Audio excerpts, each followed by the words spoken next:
The following is a presentation of the Mat Talk Podcast Network. You are now logged into WarUp on the WPIAL, featuring your hosts, Greg Warnock and Jeff Upson. PIAA Wrestling. Pennsylvania is wrestling.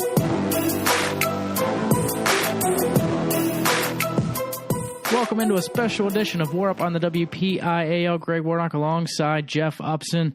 And Jeff, we got through the section championships, got a lot to cover as far as the section championships in all 7 from this past, from yesterday. And then we also have the brackets out for AA and AAA. Coming up a little bit later in the show, WPIAL Steering Committee member Phil Mary will join us on the show. Always good talking to Phil to pick his brain about how they came up with the seeds. And Greg, I don't think it was too hard for them to do it this year. So things sort of went as planned, as we talked about earlier this week. So I really don't think the steering committee had a whole lot of trouble coming up with the seeds. But we'll talk to Phil about that. I think they just looked at my Twitter account, seeing what my predictions, and that's why they did the way they did. I doubt it, because you have a total of 67 followers on Twitter. You know what? Everybody that listens to the show needs to go on and follow me on Twitter just to shut Jeff up. Because at the beginning of the season, he told me step up my Twitter game. I did. Did you? And what's the boss do? He doesn't even retweet my stuff. You step up. You have 3 tweets in the last 2 months. I mean, I think I tweeted 3 times in the last 5 minutes. I mean, okay, look, I'll cut you some slack. But, hey, look, I'm just glad you're here today because, I was sitting at work today and I saw some flurries and I thought it was just a matter of time until I get a text from you saying, hey, man, I'm sorry, but I don't think I'm going to be able to do the show tonight at your house. I was just more concerned that human resources may not want me here for a second night in a week. That's true. Well, we sucked it up and we let you in here, so it's a special edition, as you said. We're excited to talk about the postseason and the WPIAL. It's hard to believe it's here already, but it is. It really is, and we got the team tournament starting on Monday. Jeffrey, we starting in AA or AAA for the recap? I think we'll start in AA before we get up into AAA. And for AA, it was at Freedom in Section 1, and Freedom took care of business. They defeated Fort Cherry 65-12, Burgestown over Beaver 52-30. Your 5th place match, it was Southside over Chartiers Houston 45-30, Fort Cherry over Beaver 48-35, and Freedom over Burgestown 63-18. So Freedom 1, Burgestown 2, Fort Cherry 3, Beaver 4, and Southside number 5. Are you surprised by any of these results? Because I can't say I am. I thought Freedom was going to run the table here, and they did just that. They scored 63 points in the finals of their section match, so that's pretty impressive, and it's the reason why they're number 20 in the state right now. And surprisingly, they have an 8-4 record though right now, and but they went to the Brookville Ultimate Duels, had a lot of tough matches up there, so. Battle tested. I think that probably helped them a little bit to prepare for this sectional finals. Yeah, we've talked about a pretty clear-cut top 5, I would say, in AAA and AA. Freedom, the only one in that one. Burgestown, I would say, right in that 6, 7, 8 range, so not surprising that they took second here. And then I thought the matchups between Beaver, Fort Cherry, and Southside Char Houston were both all toss-up matches, so not too surprising at all. Your 5th place match, Mount Pleasant over Jefferson Morgan, 39-33. Your 3rd place match, Best Center over Elizabeth Ford, 51-27. And Derry defeats McGuffey for the Section 2 championship, 36-30. And this was a great match. I don't know if you're able to follow some of these results, but it came down to the last few, and McGuffey won by forfeit in the last 2, so Derry was able to secure that victory and rest up for next week. But the biggest match I saw was Trey Weinel from Derry beating Ethan Barr 5-3. That was I thought a good match there for him, and Onry Stewart getting bonus points at 138 pounds. This was we thought it was going to be a close match. It was probably one of the closest matches of the sectional play, but Derry is able to come out on top. Yeah, another one that you could point to as well is Sean Broadway beating Jet Pattison 7-3. So a number of close matches. This one could go either way, but I think some of them with the bonus points were as expected. But Derry does pull away with this one and helps themselves as far as the positioning and getting away from Burrell, because we've mentioned the winner of this one should be a 2 or a 3 seed on the bottom half of the bracket. And we'll talk about the AA bracket here in just a minute. In Section 3 at Burrell, it was all Burrell. They defeat Quaker Valley 75-3 in the semi. South Fayette over Valley 64-9. Your fifth place match, Keystone Oaks over Summit Academy 48-33. In third place, it was Valley over Quaker Valley, 39-35. And Burrell is your Section 3 champion. They defeat South Fayette, 43-22. How about Burrell, man? They're pulling away, and they're coming on at the right time. It seems like this is a broken record, because you probably said this the last 4 years, but that's always the case with Burrell, and this was no exception in 2018. Yeah, and obviously a lot of individual results and Burrell stepping up their game. The biggest one, I think, coming against Quaker Valley, a guy we talked about last week, John Rocco Cazales, picks up a loss. Yeah, and to a freshman nonetheless. A.J. Corrado from Burrell comes out with a 5-4 win over the number 1 ranked guy in the state. That's huge for A.J. And Burrell as a whole. But, yeah, for him to come out with a 5-4 win after we just talked about Cazales and how well he has been wrestling, especially at the county tournament we saw him, I think AJ's for real. He's battle-tested. I hate to use that word over and over again, but Burrell is that because of the schedule they wrestle with the King of the Mountain, the Powerade, the Ultimate Duels. AJ has been in a lot of tough matches, and we knew he was going to be special. He and Ian Oswald at 113 pounds. We knew they were going to be special freshmen, but beating John Rocco Gonzalez is one of the biggest accomplishments he could have to this time in the season. So not only does it set him up nicely for Burrell as a team, but also individually having that win over him for postseason. So very, very good win for the freshman. Yeah, these guys will probably see each other in a section final and then potentially a WPIAL final.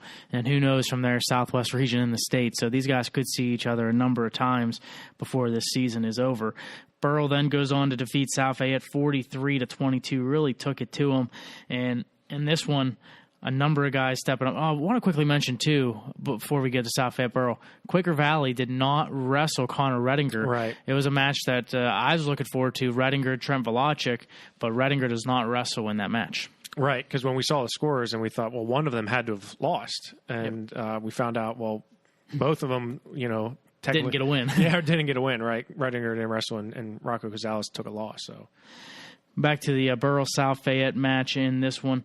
It was, again, all Burrell. They really took it to South Fayette. Corrado, again, I think with a big win. He beats Eli Brinsky 4-2, and I think that was probably the biggest win for Burrell in this match. Yeah, and like I said, they set them up nicely here, and, opposite sides of Derry. So I think we're in for a treat here for the District 7 AA finals here. I don't know. What do you think? I think it's going to end up being all Burrell. We'll find out here as the week goes on, but Burrell just looks stronger and stronger, especially within the WPIAL. We talked about how they wrestled within the Brookville Ultimate Duels. They've gone there in the past, and they've had really bad showings, and then they've had close WPIAL matchups. Well, they've really stuck with some of those teams. The score may not indicate it, but they stuck with a couple of those teams. Maybe not Reynolds, but a couple of the others, like Chestnut Ridge and Brookville. So the fact that they could stick with those teams who were top 4 or 5 in the state, I'm not sure that another WPIAL team can stick with Burrell right now. No, I agree with you there, Greg. And we should probably go through the seeds and the breakdown of the bracket. Yeah, you look at Burrell; they are the number 1 seed as expected. The number 2 seed is Freedom. Number 3 is Derry. Number 4 is McGuffey, and number 5 is South Fayette. You look at the top 5, and at top 5, as expected, I thought Freedom would get the number 2 because of the fact that they were the WPIAL runner-ups last year and really ran away with their section, and they defeated South Fayette already.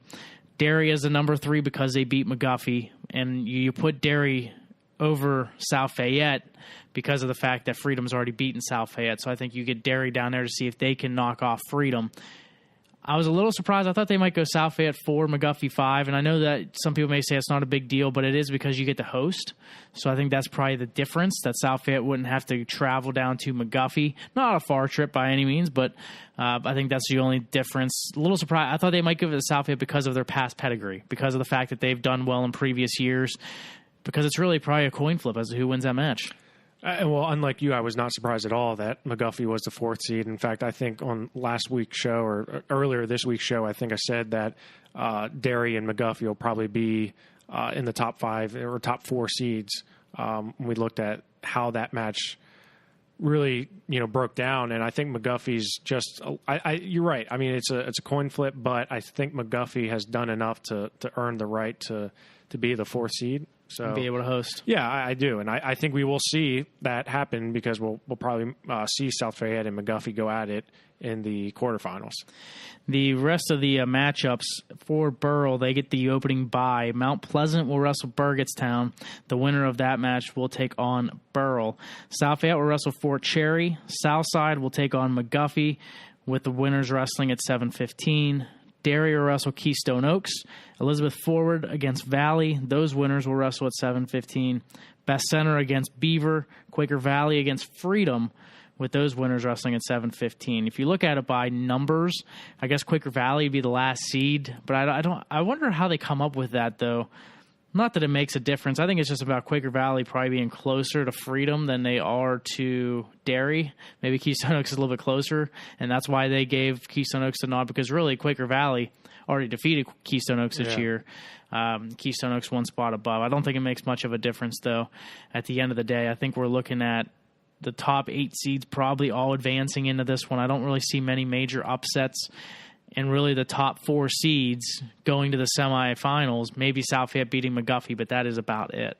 Yeah, I think the top 8 will advance into the quarterfinals, and I think the seeds will hold true. I do think we're going to have a Freedom and Derry semifinal in the bottom half, and McGuffey-Burrell on the top half, with Burrell and Derry coming through, and Burrell ultimately taking the championship is my prediction for that. I think Burrell is just, the wrestling lights out right now, and Coach Shields and the whole program there, they get everything, they get everybody ready. They live for this. So I don't expect it to go any different than it has the last 10 plus years. Right. But I think Derry, we've talked about Derry and they've had some tough matches, close matches. You saw the match that they had with Mount Pleasant and of course McGuffey, earlier this week. So, Derry and Freedom, I think, could be a really good match. I don't, not looking at it on paper, I think it definitely has potential to go Freedom's way. So what are your thoughts? So you're thinking Freedom at this point is a 2? Well, I think Derry makes it to the finals. Okay. I think Derry and Burrell wrestle in the finals. I think Derry upsets, I guess you could call it, Freedom, but I don't know. Freedom's it's hard to go against Freedom after the way they've been wrestling, especially in the sectional tournament, just dominating guys. But Derry's got a few tricks up their sleeve. They've got some wiggle room, and their guys wrestle tough against McGuffey. I mean, if you think about it, they beat McGuffey in the finals of sections, and McGuffey's a 4th seed. So I would say that proves that they're worthy to be in the conversation. And I do think that they just match up better with Freedom. When you look at it on paper, I think Derry matches up well with them. I'd agree with that. I think Burrell's definitely number 1 in this one and going to win the WPIAL championship yet again. Derry I like as the number 2 as well. I do. But who's your number 3? Freedom, McGuffey, South Fayette. So mine is Freedom. So when I'm looking at the brackets and the matchups, I think Freedom is if not 2, 3 for sure. Just by the way that they wrestle, and they're stingy. And same with Derry. Derry's stingy too. They don't give up a whole lot of bonus points, and their guys can grind out wins, and their big guns can normally pick up those bonus points. So obviously that's the key at this time of the season, how you're going to advance. It's not giving up those bonus points and picking them up where you can. But I do think Freedom, despite it always determines, how you bounce back from a semifinal loss, right? I mean, you're going to have a tough semifinal match, and losing that match and then coming back and trying to get motivated to come back to take third. It's always tough. And I think that's, but if you're mentally prepared for that, I don't see why the talent level's there. So I do think Burrell, Derry, and Freedom will probably be your top three. Just to be different from you, I'll go with McGuffey as a number 3. I think it will come down to a couple of different matches, but I like the way McGuffey's built top to bottom. They have some balance on their team and might be able to make some adjustments around Freedom's lineup. So I think McGuffey has a pretty good shot. And I do see them beating South Fayette. I mentioned yesterday South Fayette 4, McGuffey 5 based on pedigree, which is why I thought South Fayette would end up hosting. But I think McGuffey is the better team, and I think going into this, it will be McGuffey in the top 4. If you're looking for an upset in the top 8, I would say Elizabeth Ford over Valley if I was to pick one. But as far as your top 4, I think McGuffey's in that mix, and I think they end up beating Freedom, but it's going to be a close one. And I think that Freedom-Derry match is also going to be close. It would not surprise me if any of those teams are 2, 3, 4, but the way it's looking, I think it's going to be Derry and McGuffey 2, 3. Okay, yeah, and I think that's a fair assessment because and what you said about McGuffey is absolutely true. They're balanced. They have a very well balanced lineup when you look at them.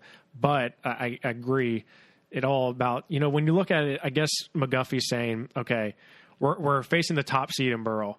They don't want to say it out loud, but they're all thinking we're battling for third.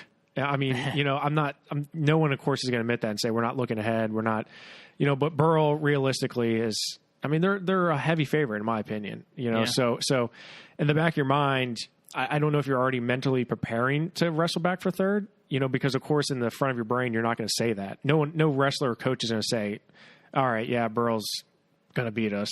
You don't want to think like that or wrestle like that, but they may be more apt to wrestle for third and not have that mental sort of breakdown after they lose in the semifinals, like maybe a Freedom or Derry would, because it's going to go down to the wire. It's most likely going to go down to the wire, right? And that's a heartbreaking, whatever team loses, that you're really into that match. You're expending a lot of energy into that match, coming back, very quick turnover to wrestle for third. I think that could play a factor, but I don't know. Maybe we're overanalyzing it. And Freedom in the last 2 years also has been a number 2 team in the WPIAL, so they haven't experienced that loss and have to come back for third. So can they bounce back if they end up losing that match to Derry? Freedom last year, though, I think we talked about South Fayette being probably the number 2 team, and Freedom pulled its surprises. So you can't ever count Freedom out, especially with their matchup against Derry.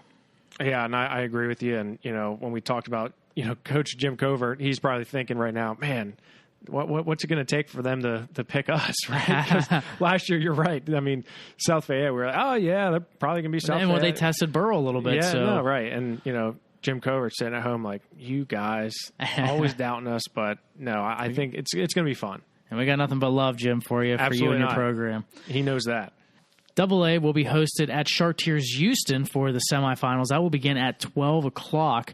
The first and the third place matches will follow soon thereafter. The scheduled time is at 2 o'clock. So, again, that is at Chartiers Houston. A little bit disappointing. I think we've talked this the last couple of years that wrestling fans have to choose between AA and AAA, but at the same time, just with a location not be able to host all day makes it easier on some of the crew for the WPIAL not having to be there all day as well.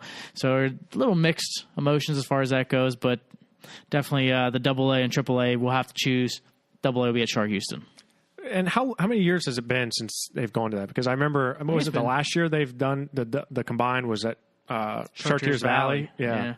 And I want to say that's been about 3 years now. At least. We've been doing this. Yeah, 3, maybe 4. Okay. Well, as far as the WPIAL teams, they will head into the state tournament. We don't want to look too far ahead, but what are we looking at WPIAL wise after we get the top 3 seeds? Well, I'm gonna get my inner Mike Tomlin and start looking ahead into the future, and I'm looking at the state brackets. The state team brackets are released. They've been out for a number of months now, so we know where the top 3 finishers are going to be at in the bracket. So the top seed or the top finishing team of the WPIAL will be on the top half of the state brackets, and they'll have to face the winner. So they advance into the state tournament at the Giant Center, so they automatically get into the state tournament. They'll wrestle the winner of District 4 runner-up and District 9 runner-up. So those two teams will wrestle in a regional match, and then the winner will face Borough. The runner-up from the WPIAL, they, and this is where we talked about Freedom and Derry battling. This is why it could be a really tough match, because you're getting the chance to wrestle in Hershey. You advance right away. You don't have to have that regional play-in match, if you will.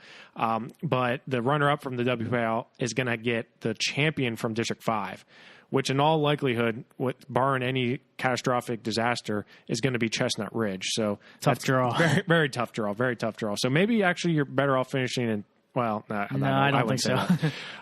The third place finisher, so the top three teams from the WPIAL are going to have a chance to wrestle in the state tournament. But the third place team, they'll wrestle in a regional site against District 10's runner-up. So that's been a number of years that they've done it this way, and the WPIAL hasn't fared well in those play-in matches. District 10 is a tough draw. You have usually three very good teams from District 10 every single year. And so, they have not fared well in that matchup. And I think it's just because of proximity, which is why they always draw District 10. But who are we looking at potentially there as a District 10 runner-up?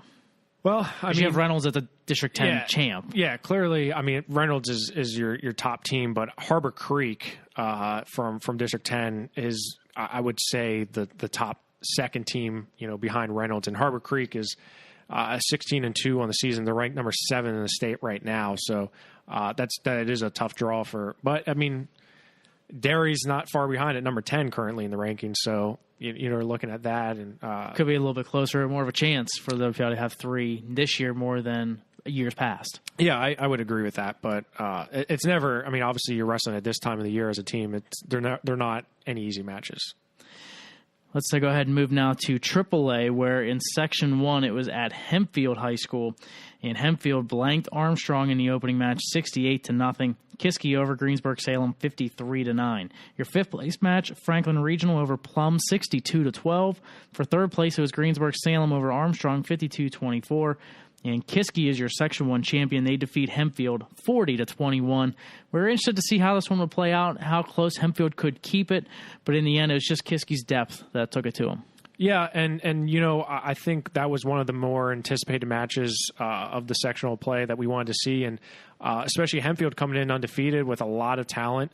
And I think they wrestled well. I don't think you could draw it up any better. I mean, they wrestled really tough, but Kiski's, just like you said, they just have too much depth, and they were able to secure a victory. But they were tested as well. They were pushed in some matches, especially you look at 145 pounds, Cam Connor getting pinned by Trevor Verkleeren, nearly giving up the fall, but he comes out and wins. I think it was 6-5 he hung on to, but that could have been a huge swing. Said, if Verkleeren would have gotten that fall, that just changes the dynamic of the match a little bit. So a couple notes, though, I would say Sammy Starr is down at 106. So that gives them, Coach more flexibility. Yeah. Coach Heater definitely has some more flexibility down there in the lower weights with Sammy Starr going down to 106, and that changes things a little bit. He does lose in that match to Ethan Bergnink 5-1, so a tough loss for Sammy Starr in his opening matches at 106. Yeah, I mean it's not easy at 106, especially if this is his first time going down to that weight. Also, Ty Leinzenbigler from Hempfield, he's down to 132. He had been at 138 all season, and he's down now at 132. So Vince DeAugustine had some flexibility as well. I mean, you look at Trevor Verkleeren, he's able to make 45.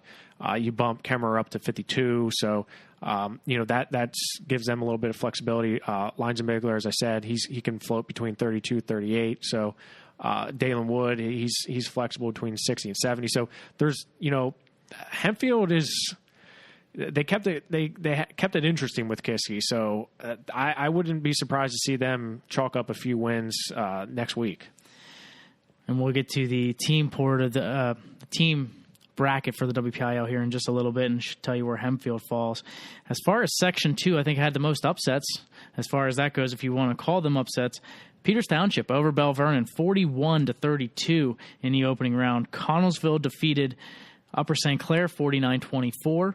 Your fifth place match, Thomas Jefferson over Mount Lebanon, 47-26. Your third place match, Upper St. Clair over Bell Vernon, 34-33. And Connellsville over Peters Township, 39-31. We talked about Peters Township, Bell Vernon being close, so it's not surprising that Peters Township wins this match. But we mentioned at the end of the day, it's probably going to be Bell Vernon and Connellsville in that final with a rematch. But then Bell Vernon losing to Upper St. Clair for third place. I think that caught a lot of people by surprise. Yeah, I mean, I definitely think a lot of people are probably surprised by that result. But, I mean, Bell Vernon's sort of, I mean, they're banged up. They've had some guys out, and they haven't been in the best team shape as we've seen in years past with them. So they've got some holes, they've got some forfeits. So, but their big guns are really, really tough. But outside of that, they have a lot of room to make up for. So was I surprised that they lost to Peters Township? No, but losing to Upper St. Clair, yeah, that was a little surprising to see that happen. But yeah, I mean, I don't know if you want to call them upsets, but they were surprise results here. And but then Connellsville does take care of business against Peters Township, as you said, 39-31. So, but a good showing by PT. Section 3, which was held at Hampton. Hampton defeats Mars 34-31. Seneca Valley over North Allegheny 52-15. Apparently, Coach Woodruff was able to get his team to listen to my thoughts, so that way then they could come out and have a strong performance against North Allegheny, Jeff. Did I not say they were going to have a strong performance? You did, but you told them that they were going to win without any trouble. Yeah, which they did. They won without any trouble, so I don't get it. I was right, you were wrong. Is that what we're... No, I didn't expect it to be close either. Oh, okay. But I kept them motivated. That's what I'm saying. Okay. It just sounds like you're trying to give me credit, and I'm accepting credit. Is that what you're trying to do? See what I did there? Not at all. It's called verbal judo. You get one of those a year. You just used it. Okay. Fifth place match, Shaler over Butler, 46-34. Your third place match, North Allegheny over Mars, 43-21. And Seneca Valley, your champion, 50-12 over Hampton. Good showing by Seneca Valley. I mean, I was very impressed with the way he wrestled, and not taking anything away from these other teams here, but I was totally expecting Seneca Valley to sort of, walk through this one. And I think Seneca Valley's going to surprise some people. Even that match against North Allegheny, you say 52-15, and you're like, man, that's a lopsided win. But a lot of those matches were very tight matches. There was a lot of decisions. You got to see really Seneca Valley flex their muscles in certain weights. For Alejandro Herrera-Rondon was able to pick up a good win against Max Stedford from North Allegheny down 106. So they've got so much flexibility in terms of where guys can go, and they're just so solid throughout 106 all the way up to 152, and they're going to be tough to beat in those middleweights. Section 4 at West Allegheny, Waynesburg defeated West Allegheny 53-17. Cannon McMillan over Moon 59-15.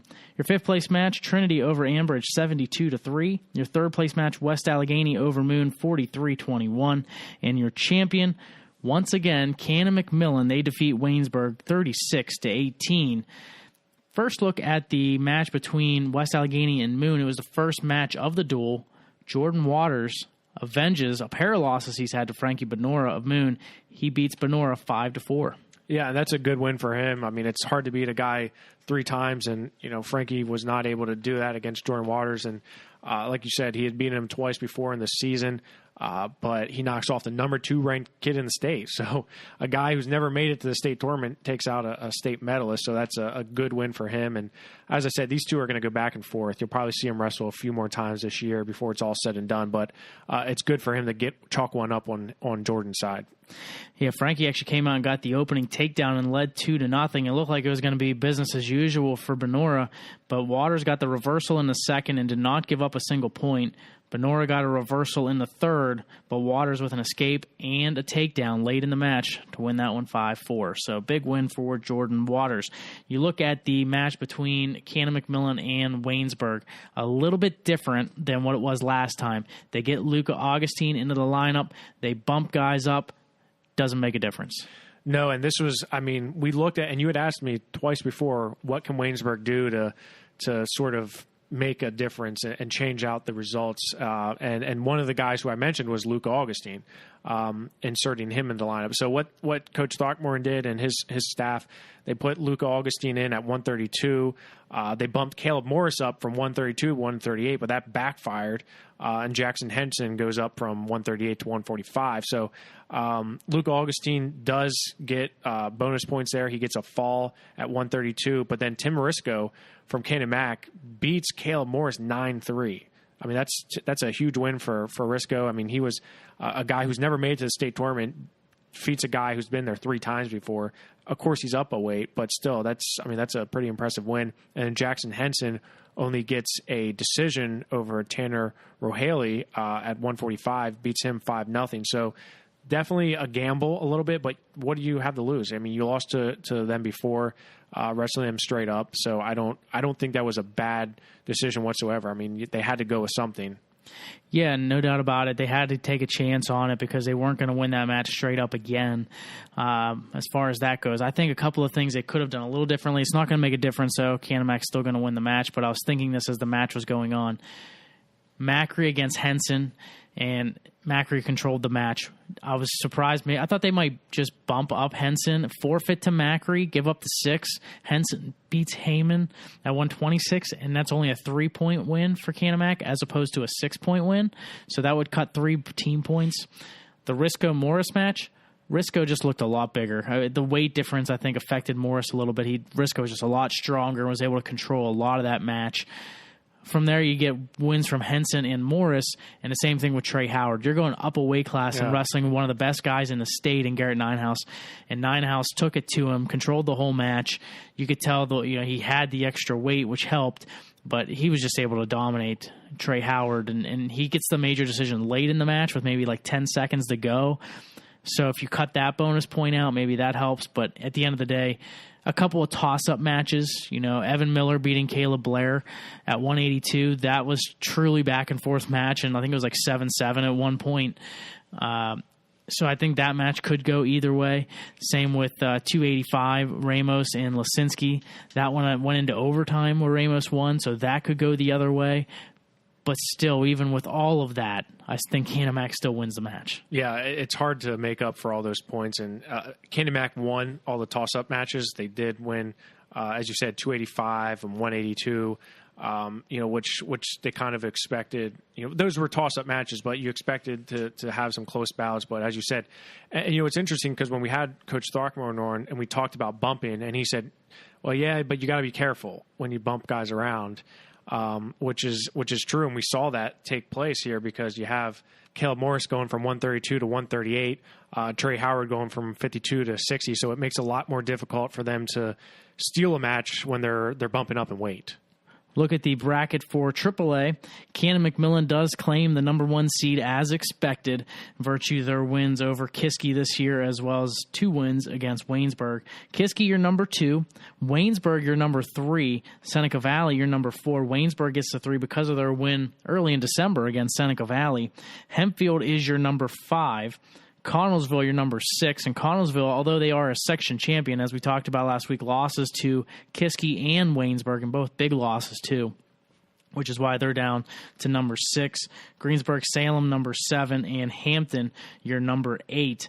And we'll go through the whole bracket in a second, but overall, top 8 and really top 5, which is what we've talked about for quite some time, seem right on point. Absolutely right on point, and I'm not surprised whatsoever. I think the steering committee did a great job of getting these teams where they belong. And as you said, that Seneca Valley gets the 4 as opposed to the 3 because of that loss to Waynesburg. So that's easy. And like I said, it was very easy for them to do because you just look at the results. I mean, I'm sure it probably didn't take, and we'll ask Phil Mary, but I doubt it took a half hour to figure these seeds out because it kind of plays itself out. You have Kiski losing to Canon-Mac.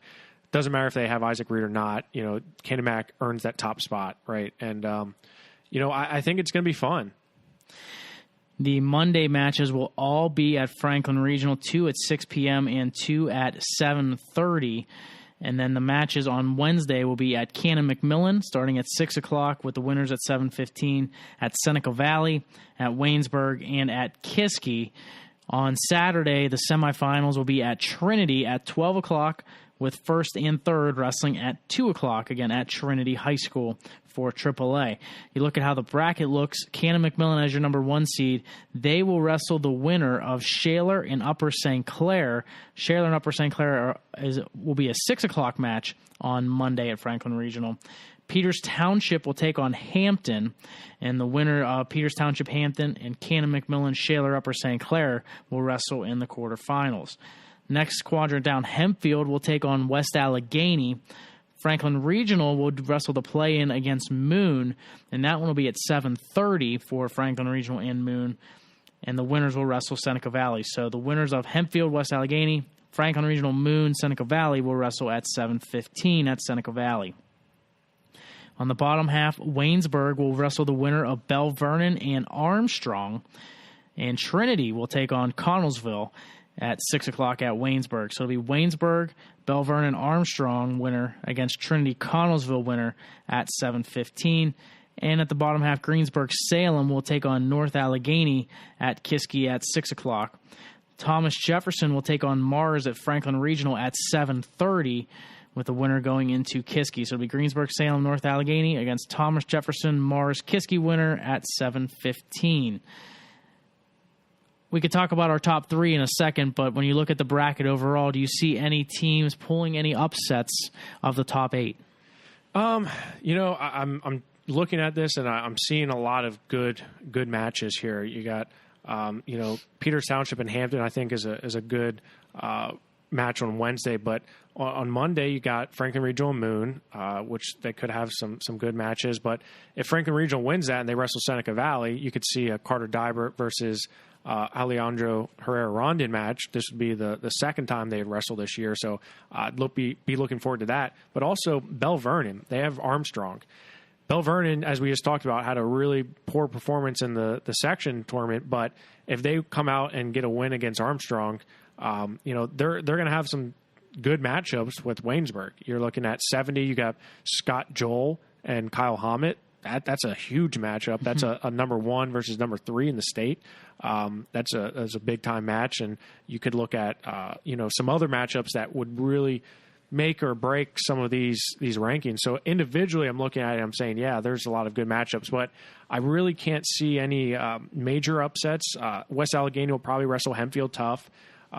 Connellsville and Trinity, I think Connellsville, unfortunately, Dad has the edge here. I think Trinity could pull off the upset, though. If I were to pick one, that could be it. Yeah, I don't know. I just, as much as I don't see that happening, but yeah, I think it's gonna be tight. I think it's gonna be a tight match. North Allegheny, Greensburg-Salem, I think is an interesting matchup. Yeah. North Allegheny has, the tradition. They have the history of competing well in the team postseason, so they could give Greensburg-Salem fits. But overall, I think we're not going to see. I don't think we're going to see a ton of upsets. You look at we talked about all season, a clear-cut top 4 or 5. Canamac, I don't see having an issue getting the semis. Same with Kiski or Waynesburg. Seneca Valley, Hempfield. Do you think Hempfield can keep it close, or do you see Seneca Valley pulling it away? Well, I definitely think Hempfield can keep it close, and we saw what they did with Kiski. I mean, they were a few matches away from making that match a little bit more interesting. So there's no doubt that Seneca Valley is going to have some issues with Hempfield when you're looking at just from top to bottom. They're strong in sort of the same places. It's going to come down to bonus points. It's going to come down to who's able to secure some of those big time matches, and it's going to come down to the swing matches that we had talked about. It's those matches at heavyweight, 220, matches at 182. So those are matches that you win those toss up matches, you're probably gonna win the duel. So it's. I would like to say Seneca Valley is going to win this, but it's probably going to be the best match of the quarterfinals, in my opinion, because, as you said, I don't see Canamac having any issues getting to the semifinals. Waynesburg, I don't see having any issues, and I don't think Kiski's going to have any issues. But I think Seneca Valley Hempfield is probably, if we're looking at it, probably the best matchup of the quarterfinals. So we get our top 4 we've talked about all season long. Who comes out 1, 2, and 3? Well, I I can't go against Cannon Mack right now. I don't know if I would ever be allowed in Cannon McMillan High School again if I said that they weren't going to win. I mean, they're undefeated. They have a win over all the best teams. A lot of people have been coming at me on social media saying, when are you going to start showing Cannon Mack some respect? I'm like, I do. I have them ranked high in the state, right? In fact, right now they're sitting at number 4 in the state, but Kiski area is number 5. So you look at how tight this match is. And of course, Isaac Reed is the difference, right? He's back in the lineup for the Cavaliers. Can he make this a different result? I think he can. They have Sammy Starr in the lineup. Now, if you have him at 106, him and Jimmy Baxter, that's a toss-up. You keep him at 113, Michael Binney has beaten him before. So, I don't know. I think Cannon Mack's got the advantage just in the fact that they've already beat them. They know what to expect, but I don't know. What are your thoughts? I like Kiski. You said that matter of fact. You didn't even. I don't think you blinked. What's up? Chris either pay you off to say that, or no, not at all. And I have just as much love for Chris as I do for Jeff Havelka. But you look at the matchup the last time, and you mentioned it. Without Isaac Reed in the lineup, Kiski didn't wrestle their best match. They also have a little more flexibility in their lineup now. They can make a few changes. I think Cannon Mack wrestles things pretty straight through. I don't know if they make a lot of changes. They have enough depth to bump here or there, but I think they wrestle more of a straight through type lineup where Kiski can actually come after them a little bit different. I think the toss is going to be important because if you can get Darren Miller away from Logan Macri, that helps out a lot, where obviously Cannon Mack wants Macri on Miller, but at the end of the day, I like, because of the fact Isaac Reed is back in the lineup, I like Kiski in this one. So, I mean, I think they do. I mean, they do have that flexibility, though, when you look at Cannon Mack, like you said. They have the depth. Don't get me wrong. I just think for the matches I've seen them in, you don't see a lot of movement going on with their team. Now, maybe it's because of matchups and because they don't need to. But you get Logan Macri away from Darren Miller. Well, Kenny Heyman beat Darren Miller in the last time they wrestled. He beat him 3-1. So that was and that's a match I don't think Darren Miller loses again. I don't know. Kenny Heyman's pretty tough. So I'm not saying he's not. I think Darren Miller's just as tough, though. It's definitely a toss-up. I agree. It's a toss-up, and I think Darren Miller, he may not win that one, but I believe that Darren Miller will win in a rematch against Kenny Heyman. I would say he's still favored to win that match. I would say if Heyman was at 20 this year, I'd still put Darren ahead of him just because of quality wins and returning state medalist. But I think that Cannon Mack does still have some flexibility with where they can put guys. But it's Kiski last time Jack Bloomer was able to pin Tanner Rohaley. That probably won't happen again. I don't know if that'll happen again. I don't know if you switch them, put Tanner Rohaley down at 45 and PIAA up at 52. Ninehouse beats Delp 9-5 last time. As you said, Evan Miller, another one at 170. I mean, he's a toss-up match wherever he goes at 170. And Evan Miller came away with a huge win at 170. But you have a guy by the name of Colin Murray who was not in the lineup for Kiski area, and he is now. So Colin Murray is, in my opinion, the key to this match. Having him wrestle that turns a 3-point decision for Cannon Mack, and I think Colin Murray probably gets at least a major, if not more. Just from the look of it, 36-27, the last time these two teams wrestled, 106 or 113, wherever you put Sammy Starr, he's not going to get pinned. So that's 3 points you've cut right there. Takes it down to a 6-point match. 285. 9-point swing. 9-point swing. So now right there, Kiski's up by 3. Now you put Colin Murray into the lineup. That is another 9-point swing, or at least a 6-point swing. So now you have a 9-point advantage for Kiski. That's just with 3 things and everything else going the same. That's with Kenny Heyman beating Darren Miller again. That's with Noah Levitt beating Tim Risco. That's with Bloomer pinning Rohaley, which may not happen. But all those things aside, that's a 9-point advantage right now for Kiski on paper. And that's without a couple of those different, maybe Miller wins, that's a 6-point swing. Yeah, no, absolutely. You're right. And, when you look at that, there's a lot of, But then you could also look at a couple other things, right? You could say, does Zach Rohaley pin Troy Kuhn again? Does Danny Starr pin Alec Kendall again? Yeah. Does we talked about Bloomer pinning Rohaley again? Does Ninehouse and Delp, or that was a decision, does Ninehouse maybe get a major now? Can he step up and get a bonus point for his team? Does Cam Connor get a major decision against PIAA again? A lot of things can change, and those points can change drastically. I just look at the simple things. I'm going to tell you this. I'm going to predict this. It's going to be a much different match than it was the first time. There's no doubt about it, no question about it. These two are completely different teams than they were back in, I think they wrestled in December, actually. Yeah, right. It was December 22nd. So, they're completely two different teams when you look at, from December 22nd to now. So I would say we're going to have a much different match with a couple different key players in it, as you said.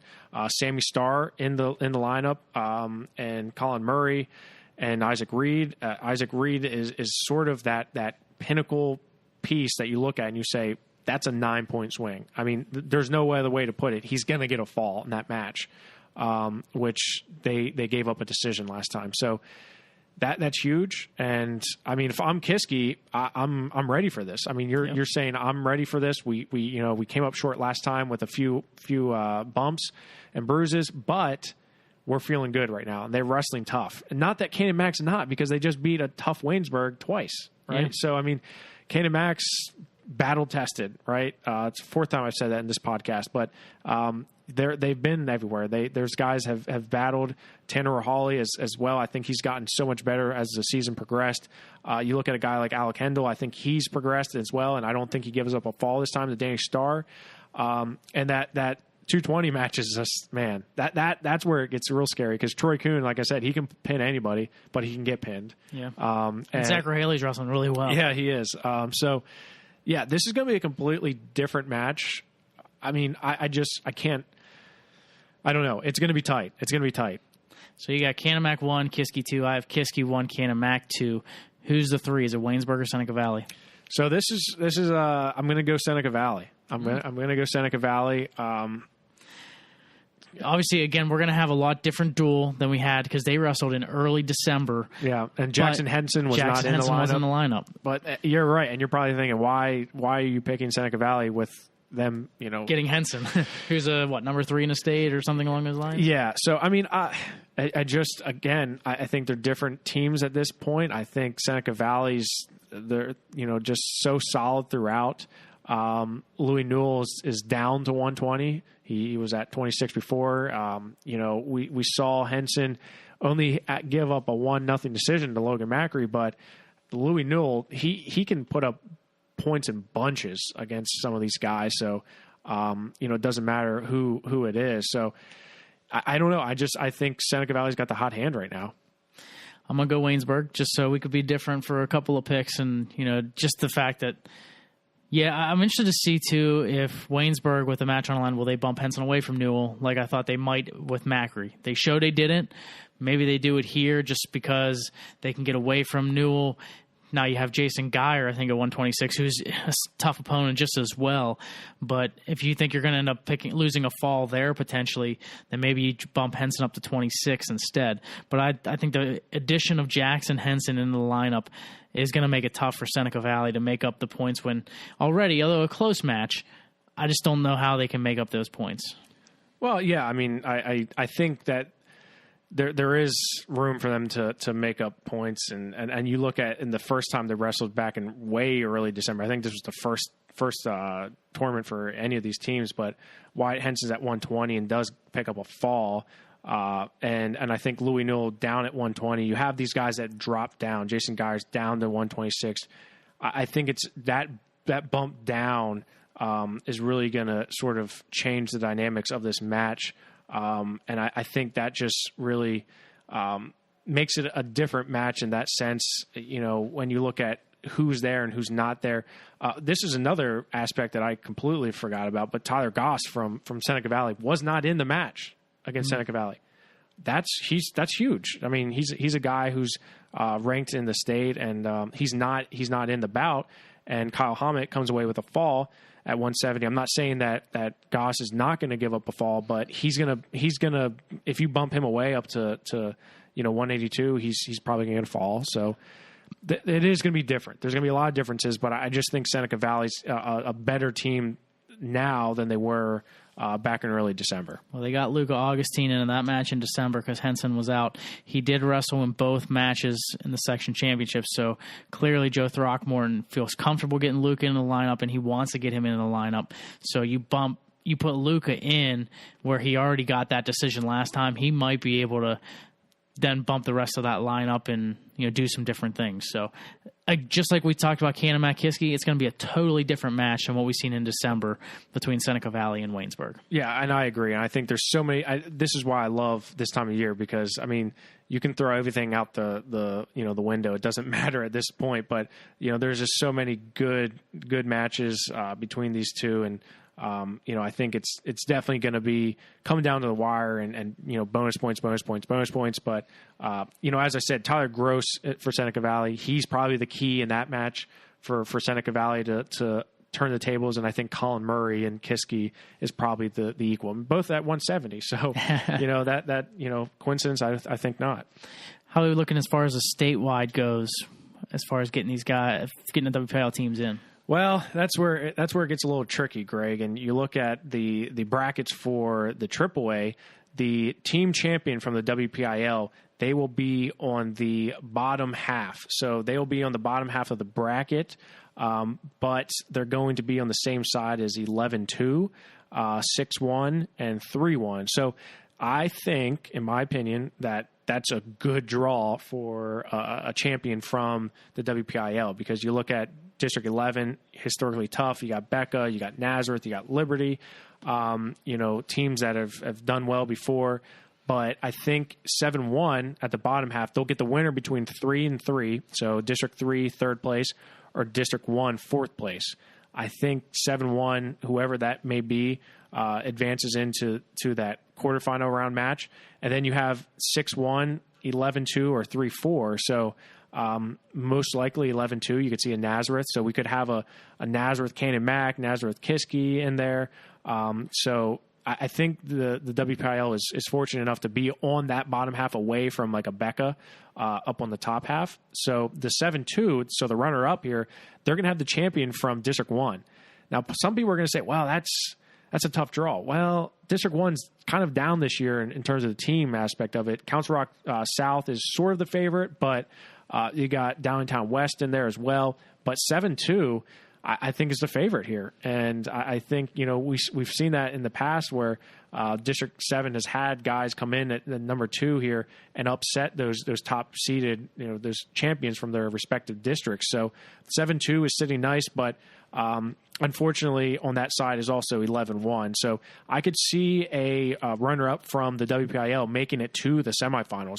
On the other half, they would have beneath 7-2 and 1-1 would be 10-1 and 4-1 or 9-1. So, it could be interesting. Well, that would be District 10 would have Cathedral Prep then, correct? Yeah. So that'd be a tough quarterfinal for the runner-up in the WPIAL. So really two tough matches for the quarterfinalists for the WPIAL, if it's a champion, you're going to have likely, let's say, Nazareth. If you're the runner-up, you may get Erie Cathedral Prep. So it's two tough matches potentially right there. You don't get Becca in either one of those quarters, but you have a tough match to get to the semifinals. But the third place team, who knows? They might be the team that gets to the semifinals. Well, yeah, I mean, you're absolutely right, Greg. And you look at that, and what do we see that? How many years ago was that? Last year, that North Allegheny, yeah, right? I mean, North Allegheny. Unfortunately, you're right. That top half is just so heavy because you got 1-1, 7-2, 10-1, and 11-1. So you got Becca, Cathedral Prep, Kiski / Cannon Mac. Right. Those are top 5 teams in the state right now. We have Becca 1. Cathedral Prep 2, Nazareth 3. So on the bottom half, though, you got 7-1, you've got 11-2, but you got 7-3. So 7-3 is going to have the City School in the first round, which they always win every year. I don't know if the City School will even win a match in this one. That's a whole other story that we will talk about later. And then you're going to have 12-1, which probably will be Father Judge this year. And, I still see 7-3 getting to the quarterfinals with no issues there. So then you got 3-1 and 1-2. 3-1, that could be anybody. Honestly, that could be Cumberland Valley, that could be Central Dauphin, that could be Spring Grove, it could be Chambersburg. Who knows? It could be anybody because it's so tight in District 3, and District 3 is having a down year that I still think whoever wins out of that 7-3, I still think they have a chance to be in the semifinals, which is crazy, but that's a depth, and that's the way the brackets shake out.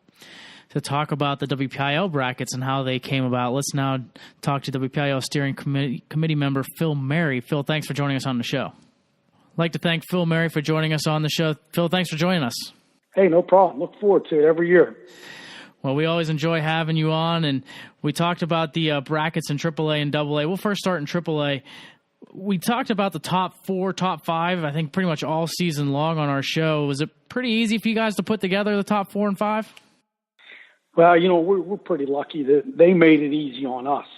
With Canamax win over Kiski early in the year, and as you know, Kiski's always a top dollar returning champ, and being I think last year they placed in PIAA third, and so with Canamac beating them, that kind of made it easy on us. And I think with Waynesburg and Canamac wrestling, the good thing is a lot of these top-notch programs, they're looking for the best competition. So they're out there looking for each other, and it kind of helped us out.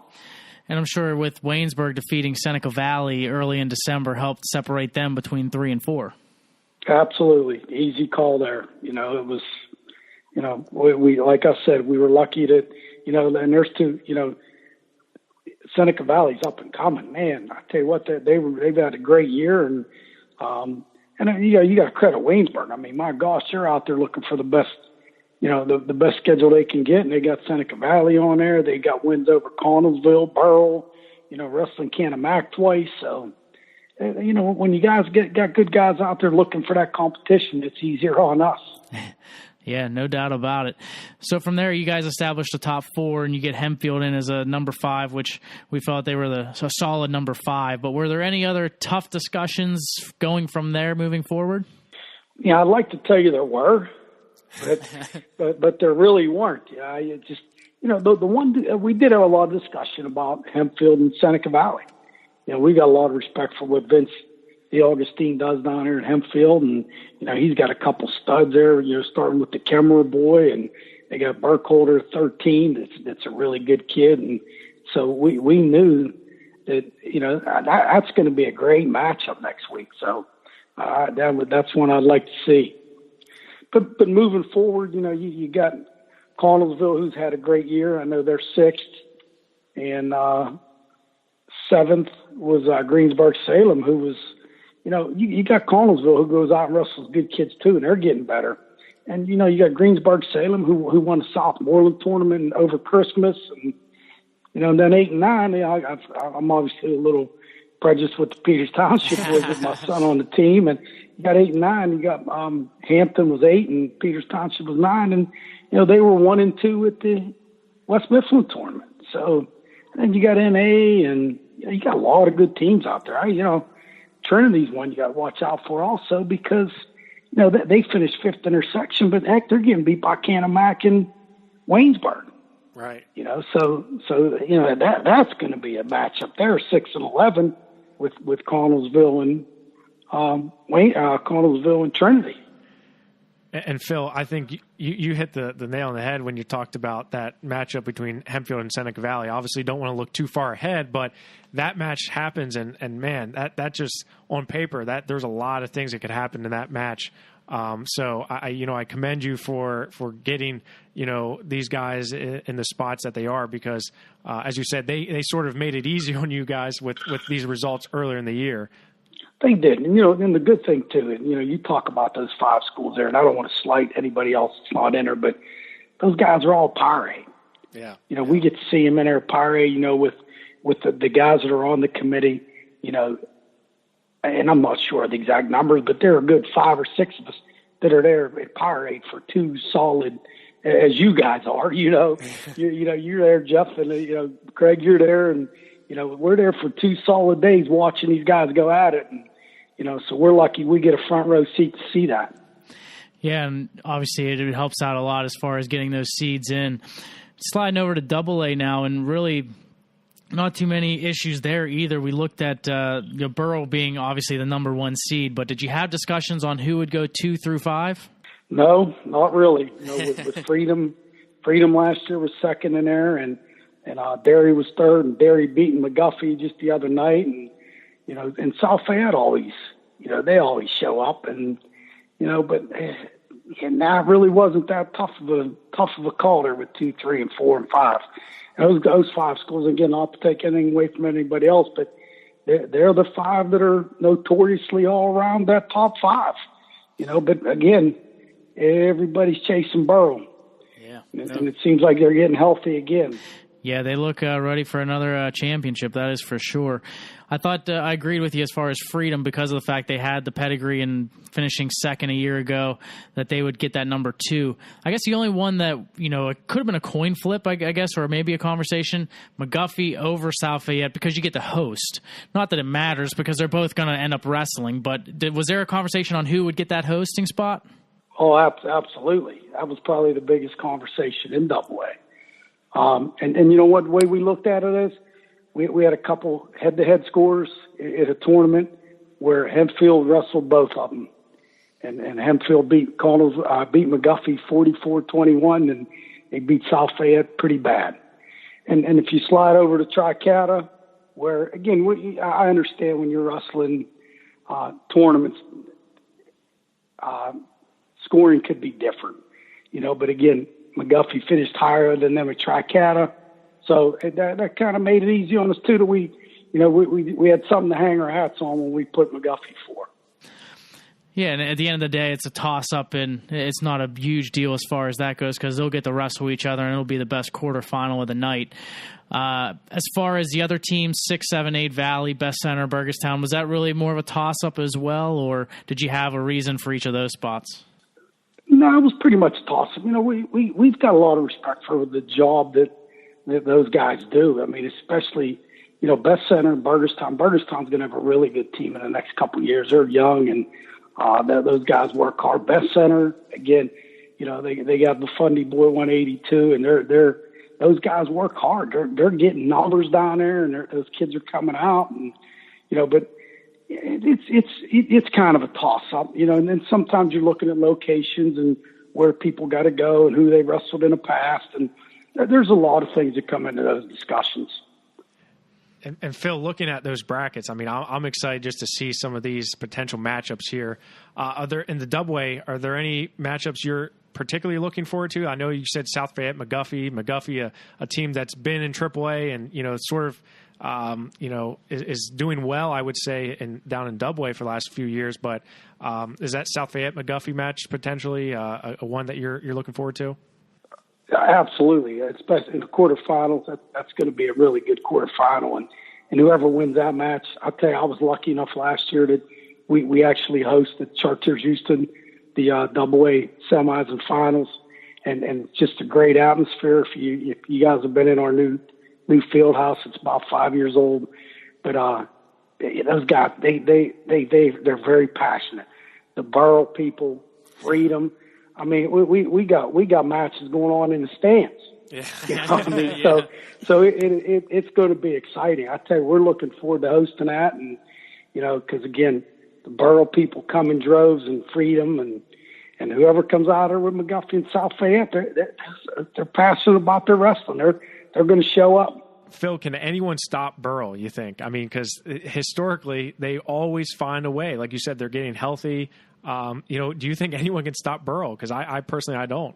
We keep thinking so, but it doesn't happen. Right. And again, that's a testament to their coaching staff, and those guys do such a good job. And me personally, I haven't seen enough of them because, like I said, Borough, it's like they've got a different team.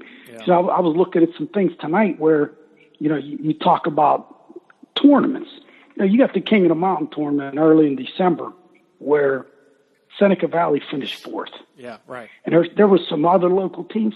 I think, not to slap a Borough, but I think they were like 20th. So what they had then is obviously not what they're going to have in these next couple of weeks. So it's hard to gauge him.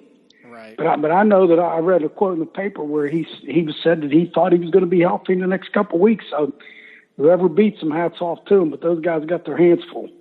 Yeah, and I agree with you, Phil. And, it's funny because the lay person who looks at the rankings, the team rankings, Burrell's number 8 in the state. They have a 6-5 record, which is one of the worst records in the state rankings. And you look at it and you're like, man, how can you have someone like 6-5 at 8? But they were just at the Ultimate Duels and had, the top 5 teams there. So it's like Burrell always comes in. They're like, man, look at this team, 6-5. Are you kidding me? You got Saucon Valley 17-0. Why aren't they where they are? And Burrell's just battle tested.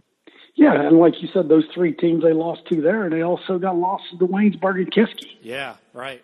So I mean, it's just they go out and find the best competition. But when you got the horse, it's easy to do.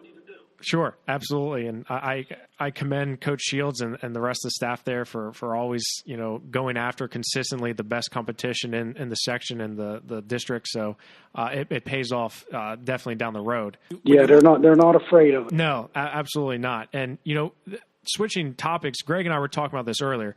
How long has it been since the team tournaments have been separated between AAA and AA? Has it been 3 or 4 years now?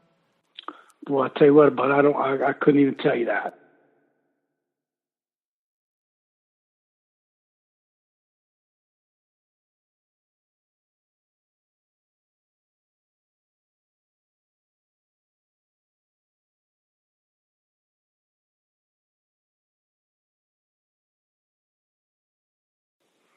You know what? I'll be honest. I think we're pretty comfortable, but you know what? We would.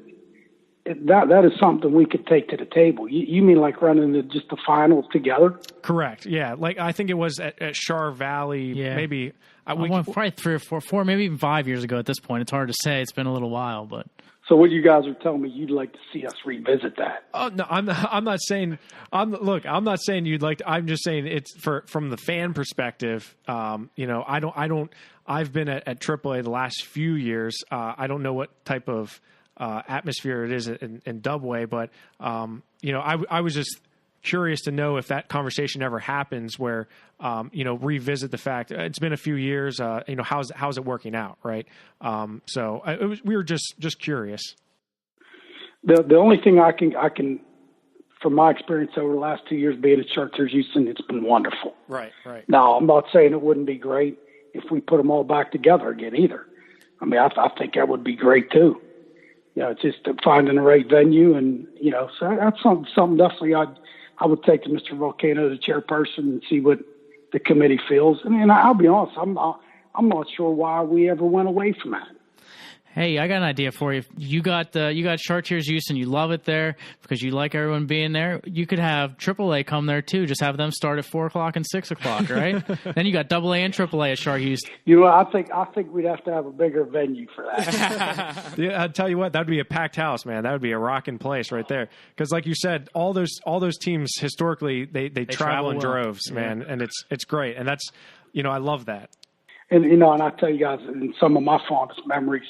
When I was wrestling, we were at Chartiers Houston and in like 82, 83, and you guys were still little puppies. I'm sure you guys weren't even born yet. Yeah, that's right.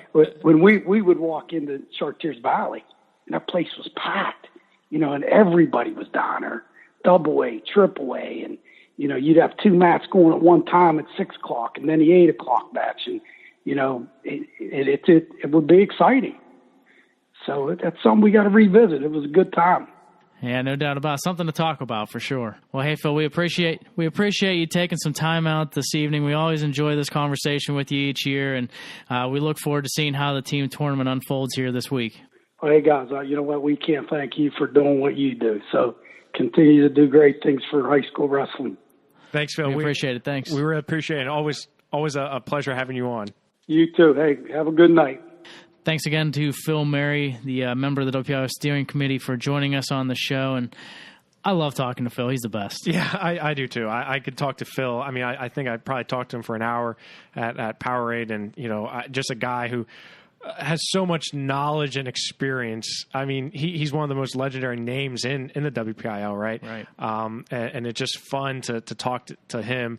It reminds me of talking to my dad sometimes, because my dad just has so much passion and knowledge about District 7 wrestling, and you see that in Phil, and the way, he talks about it, he's passionate about it. So I love talking to him. And, I didn't mean to open Pandora's box with that question about the team tournament. I just remember, it was one of my first years when I moved out to Pittsburgh, going to Chartiers Valley High School and seeing, Burl, and I don't know who won it that year. It might have been Franklin Regional who won it that year. But, just seeing that atmosphere between AA and AAA running at the finals at the same time, it was kind of fun to have. I don't know. But. I personally enjoyed having them both there because we got to see them all, right. as media and fans, we have to choose. We can only cover so much because they're two different places. I understand the logic behind it, and